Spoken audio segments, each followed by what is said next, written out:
Hello दोस्तों, स्वागत है आप सभी का आज की इस न्यू वीडियो में। तो बच्चों, इस वीडियो में हम प्रथम कोटि की अभिक्रिया के सूत्र का निगमन करेंगे। तो ये क्वेश्चन आपके बोर्ड एग्जाम के लिए मोस्ट इम्पोर्टेंट है, तो इस वीडियो को ध्यान से देखें, ठीक है। तो चलिए वीडियो को स्टार्ट करते हैं।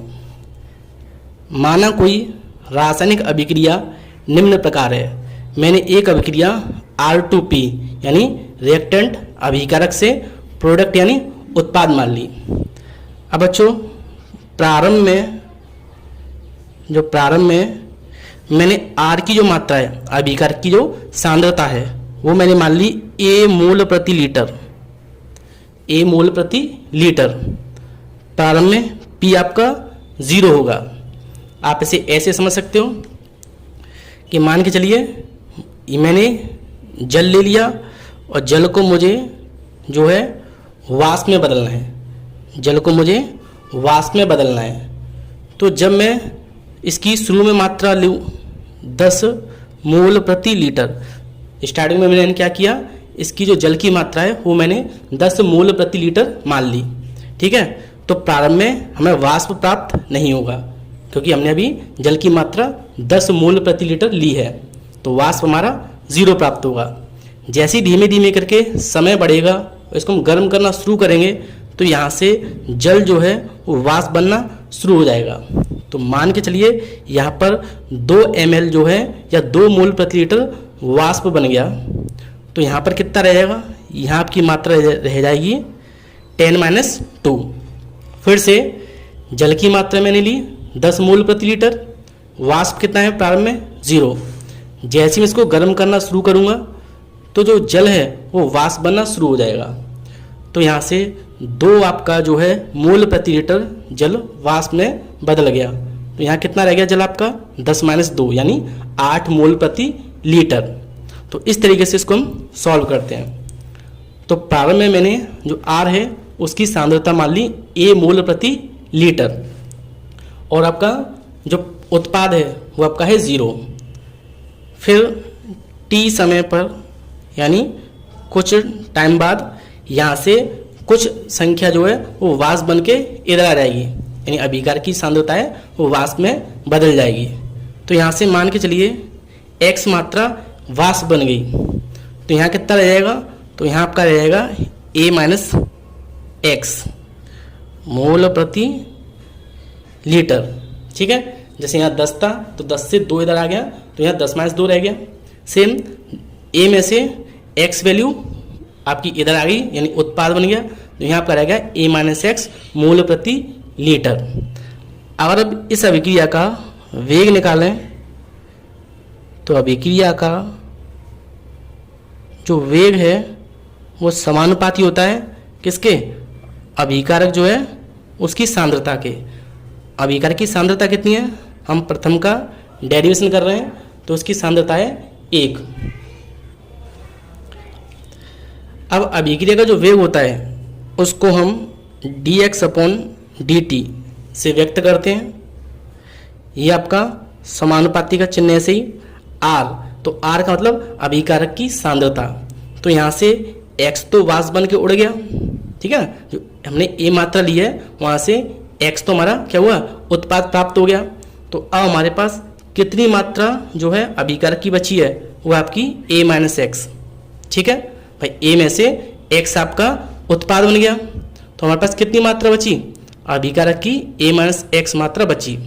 तो हमारा जो वेग है वो किसके समानुपाती होगा, बची हुई यानी A-X के समानुपाती, पावर 1। अब यहाँ से हम इसे हटाएंगे तो dx/dt बराबर यहाँ से आपका k यानी कांस्टेंट आ जाएगा और A-X। अब हम क्या करते हैं, इसका क्रॉस मल्टीप्लाई करते हैं और क्रॉस मल्टीप्लाई करके x के साथ x वाली वैल्यू लिखेंगे और t के साथ t वाली वैल्यू। तो ये आपका dx के बटे में आ जाएगा आपका ये संख्या यानी A-X बराबर, और ये t k के साथ आ जाएगा यानी dt। अब हम क्या करेंगे, दोनों तरफ का समाकलन करेंगे, तो लिखेंगे दोनों तरफ का समाकलन करने पर, जब दोनों तरफ हम समाकलन करेंगे तो देखिए ये आपका हो जाएगा समाकलन के अंदर dx upon a minus x, यहाँ से k बाहर, और ये आपका dt। ठीक है, अब देखिए अगर हमारा इंटीग्रेशन के अंदर dx के साथ x होता है तो वो सूत्र होता है आपका log x का, ठीक है, या ln x का। अगर dx के साथ माइनस का x होता है तो वो होता है आपका क्या, ln माइनस का x। भाई 1/x होता है तो ln x होगा, और माइनस के x होगा तो माइनस के ln x होगा। और अगर हमारा यहाँ पर कितना है a माइनस एक्स, तो इसका जो इंटीग्रेशन होगा वो होगा माइनस के ln a माइनस एक्स, क्योंकि देखिए x माइनस का था तो मैंने माइनस लगा दिया, यहाँ x माइनस है तो माइनस, और ln के साथ यानी log के साथ क्या आता है, नीचे वाली वैल्यू। जैसे यहाँ x था तो x आ गया, यहाँ x था तो x आ गया, तो यहाँ पर log के साथ क्या आ गया, a माइनस एक्स बराबर k। t का क्या होता है t, और प्लस में c। ये मैंने मान लिया समीकरण नंबर 1। अब देखिए फिर से वही, प्रारंभ में हमें x बराबर 0 और t बराबर 0 लेना है, यानी टाइम आपका 0 है प्रारंभ में, आपकी जो x है यानी सांद्रता है वो भी कितनी है, 0 है। ये आप देख सकते हो कि यहाँ पर जो प्रारंभ है यहाँ पर x कितना है, 0 है, आपका समय भी कितना है, समय भी 0 है। तो मैंने क्या किया, यहाँ x आपका 0 मान लिया और t आपका 0।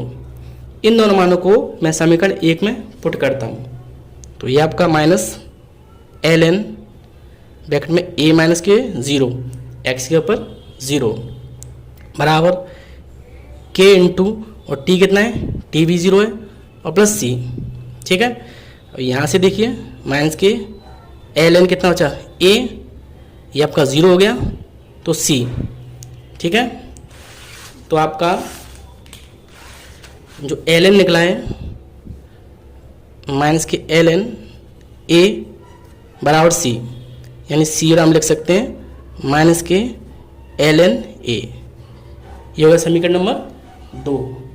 अब हमें क्या करना है, जो आपका c की वैल्यू निकली है उसे हमें जो समीकरण 1 है यानी यहाँ पर रखना है। ठीक है, तो माइनस के ln a माइनस एक्स ऐसे ही, और बराबर के टी ऐसे ही, और c की आप उसका ये मान लिख देंगे। तो लिख देते हैं पुट इन फर्स्ट, तो माइनस का ln ऐसे ही ब्रैकेट में a माइनस एक्स बराबर के टी ऐसे ही, और जो c था c के ऊपर क्या आ गया, ln a। हम क्या करते हैं, इस ln को इधर लेके आएंगे तो ln प्लस का हो जाएगा, दोनों हमारी ln वाली वैल्यू एक तरफ कर लेते हैं। तो इधर ला के ln a, और ये माइनस का ln a माइनस एक्स, ये आपका आ गया के टी।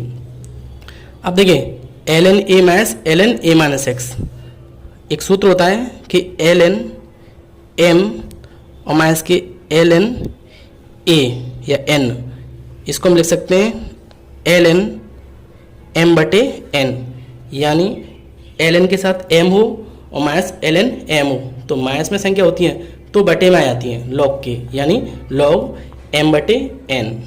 तो यहाँ हम लिख सकते हैं इसको ln, ये संख्या ऊपर आ जाएगी और ये संख्या इसके नीचे आ जाएगी। ठीक है, पहली संख्या हमारी थी वो ऊपर आ गई और n आपका वो नीचे, तो यहाँ पर ये ऊपर आएगा ये नीचे बराबर के टी। अगर हम इसमें किसका k का मान निकालें तो t डिवाइड में आ जाएगा, तो k बराबर 1/t और ln a upon a minus x, के बराबर आपका ये डिवाइड में आ गया तो 1/t ln a upon a minus x.